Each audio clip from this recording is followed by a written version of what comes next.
sommes de retour avec une autre lecture humble du livre des esprits, un livre écrit par Allan Kardec par les esprits. Aujourd'hui, nous allons réfléchir à la question suivante. Sur visite spirite entre personnes vivantes. Question 413.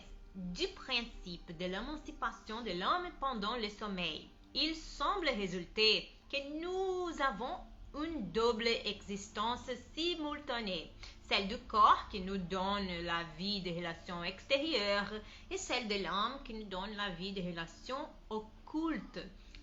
Cela est-il exact? Réponse. Dans l'état d'émancipation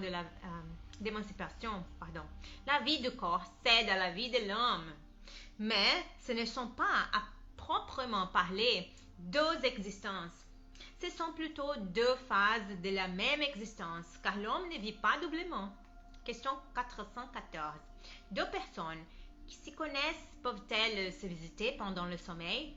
Réponse. Oui, et beaucoup d'autres qui croient ne pas se connaître se réunissent et se parlent. Tu peux avoir, sans t'en douter, des amis dans un autre pays. Le fait d'aller voir pendant le sommeil des amis, des parents, des connaissances, des gens qui peuvent vous être utiles est tellement fréquent que vous l'accomplissez vous-même presque toutes les nuits. Question 415. Quelle peut être l'utilité de ces visites nocturnes puisqu'on ne se souvient pas?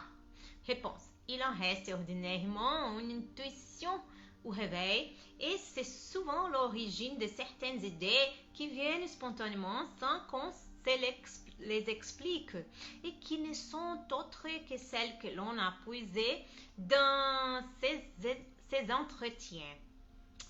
Dans le prochain épisode, nous allons réfléchir à la question suivante. Question 416. L'homme peut-il provoquer les visites spirites par sa volonté? Peut-il par exemple dire en s'endormant: cette nuit je veux me rencontrer en esprit avec telle personne, lui parler et lui dire telle chose? Eh bien, nous avons terminé notre truc aujourd'hui. J'espère que vous l'avez apprécié autant que moi. Que Dieu vous bénisse tous. Bisous. À la prochaine. Au revoir.